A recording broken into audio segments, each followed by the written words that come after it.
ಕಲಬುರಗಿ ತಾಲೂಕಿನ 16 ವರ್ಷದ ಬಾಲಕಿ ಮೇಲೆ ವಸೀಂ ಶೇಖ್ ಎಂಬ ಜಿಹಾದಿದಿಂದ ಅತ್ಯಾಚಾರವನ್ನು ಖಂಡಿಸಿ ಕಲಬುರಗಿ ನಗರದ ಜಗತ್ ಸರ್ಕಲ್ದಿಂದ ಜಿಲ್ಲಾಧಿಕಾರಿ ಕಚೇರಿವರೆಗೆ ಸಕಲ ಹಿಂದೂ ಸಮಾಜ ವತಿಯಿಂದ ಬೃಹತ್ ಪ್ರತಿಭಟನೆ ಮಾಡಲಾಯಿತು.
ಈಗ ನಮ್ಮ ಮಧ್ಯೆ ಇರ್ತಕ್ಕಂಥ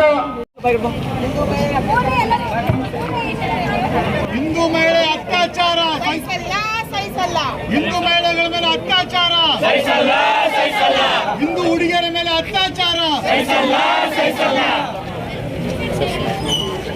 ಬೋಲೋ ಭಾರತ್ ಮಾತಾ ಕಿ ಜೈ, ಬೋಲೋ ಭಾರತ್. ಇದು ಯಾಕಾಯ್ತು, ಇದಕ್ಕೆ ಏನ್ ಶಿಕ್ಷೆ ಅಂತ ಅನ್ನೋದು ಅದನ್ನು ಕೂಡ ನೀವು ಜಿಲ್ಲಾಡಳಿತದಲ್ಲಿ ಮಾಡಲಿಲ್ಲ. ಅದು ಆಗಲೇ ತಡ ಚಿತ್ತಾಪುರಗಳು ಕೂಡ ಒಂದು 80 ವಯಸ್ಸಿನ ಮುದುಕಿ ಮೇಲೂ ಅದೇ ತರ ಆಯ್ತು. ಅವಾಗೂ ನೀವು ಯಾವುದೇ ಮೀಟಿಂಗ್ ತೆಗೆದು ಏನು ಮಾಡಿಲ್ಲ. ನಿಮ್ಮೆಲ್ಲರ ಕುಮ್ಮಕ್ಕಳಿಂದ ಇವತ್ತು ಮತ್ತೆ ಏನಾಗೈತೆ ಅಂದ್ರೆ ನಂದಿಕೂರ್ ಒಳಗೆ ಆ ಹುಡುಗಿ ಮೇಲೆ ಅತ್ಯಾಚಾರ ಆಗೈತಿ. ನೀವು ಯಾಕೆ ಈ ವಿಷಯಕ್ಕೆ ಸಿರಸಿಲ್ಲ ಅಂತ ಅನ್ನೋದು ನಮ್ಮೆಲ್ಲ ಯುವಕರಿಗೆ, ಹಿಂದೂ ಪರ ಸಂಘಟನೆಗಳಿಗೆ ಮತ್ತು ಬಂದಂತ ಸ್ವಾಮೀಜಿಗಳು ತಾವು ನಮ್ಗೆ ಹೇಳ್ಬೇಕಂತ ಮನವಿಯನ್ನು ನಾವು ಇವತ್ತಿನ ದಿವಸ ಮಾಡ್ಕೊತಾ ಇದ್ದೀವಿ. ನೋಡಿ, ಒಂದೇ ಒಂದು FIR ಆಯ್ತಂದ್ರೆ ಅವ್ರಿಗೆ ರೌಡಿ ಶೀಟರ್ ಹಾಕ್ಬೇಕಂತ ಯಾವ ಕಾನೂನು ಒಳಗದ ಹೇಳಿ, ಯಾವ ಕಾನೂನು ಒಳಗದ? ಯಾಕೆ ನಮ್ಮ ಹುಡುಗರ ಮೇಲೆ ರೌಡಿ ಶೀಟ್? ಮೊನ್ನೆ ಏನು ವಿಷಯ ಇತ್ತು? ಮೊನ್ನೆ ಅದೇನು ಪಾಕಿಸ್ತಾನದ ಒಂದಿರೋ ಧ್ವಜ ಹಾಕಿದ್ರ ಮೇಲೆ ಅದ್ರ ಸಲುವಾಗಿ ನೀವೇನು ಮಾಡ್ತೀರಿ? ಆ ಹುಡುಗರ ಮೇಲೆ ಕೇಸ್ ಮಾಡಿ ರೌಡಿ ಶೀಟರ್ ಹಾಕ್ತೀರಿ. ರೌಡಿ ಶೀಟರ್ ಎದಕ್ಕೆ ಹಾಕಿದ್ರು? ಯಾಕೆ ಪಾಕಿಸ್ತಾನ ಧ್ವಜ ನಮ್ದ್ರೊಳಗೆ ಬಂತು? ಅದೇ ಪಾಕಿಸ್ತಾನ ಧ್ವಜ ಒಬ್ಬ ಮುಸ್ಲಿಂ ಮಹಿಳೆ ತಗೊಂಡು ತನ್ನ ಎದಿಗೆ ಹಚ್ಕೊಂಡು ನನ್ನ ದೇಶ ಅಂತ ಹಾಕಿದ ಮೇಲೆ ಯಾಕೆ FIR ಮಾಡಿಲ್ಲ?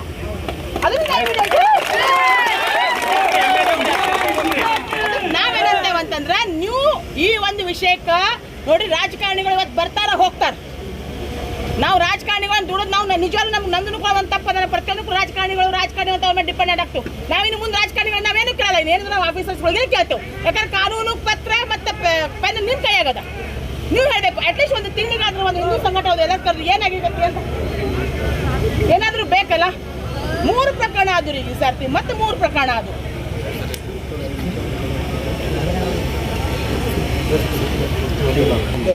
ತಾಂಡದ ಬಾಲಕಿಯ ಮೇಲೆ ಪೋಕ್ಸೋ ಕಾಯ್ದೆ ಪ್ರಕಾರ ಕ್ರಮ ಕೈಗೊಳ್ಳಲು ಮತ್ತು ಸಂತ್ರಸ್ತೆಯ ಕುಟುಂಬಕ್ಕೆ ಸಂತರೊಂದಿಗೆ ಪಾದಯಾತ್ರೆ. ನಂದಿಪುರ ತಾಂಡದ ಬಾಲಕಿಯ ಮೇಲೆ ಲೈಂಗಿಕ ದೌರ್ಜನ್ಯ ಎಸಗಿರುವವರ ಮೇಲೆ ಪೋಕ್ಸೋ ಕಾಯ್ದೆ ಪ್ರಕಾರ ಕ್ರಮ ಕೈಗೊಳ್ಳಲು ಮಾನ್ಯ ಜಿಲ್ಲಾಧಿಕಾರಿಗಳಿಗೆ ಮನವಿ ಪತ್ರ ಸಲ್ಲಿಸಲಾಗುವುದು. ಈ ಮೆರವಣಿಗೆಯಲ್ಲಿ ಜಿಲ್ಲೆಯ ಮಠಾಧೀಶರು, ರಾಜಕೀಯ ಧುರೀಣರು, ವಿವಿಧ ಹಿಂದೂ ಪರ ಸಂಘಟನೆಗಳು, ವಿವಿಧ ಕನ್ನಡ ಪರ ಸಂಘಟನೆಗಳು ಈ ಪ್ರತಿಭಟನೆ ಮುಖಾಂತರ ಜಿಲ್ಲಾಧಿಕಾರಿಗಳ ಮನವಿ ಸಲ್ಲಿಸಿ ಸಂತ್ರಸ್ತೆಯ ಕುಟುಂಬಕ್ಕೆ ರಕ್ಷಣೆ ಕೊಡಲು ಆಗ್ರಹಿಸಲಾಗುತ್ತದೆ.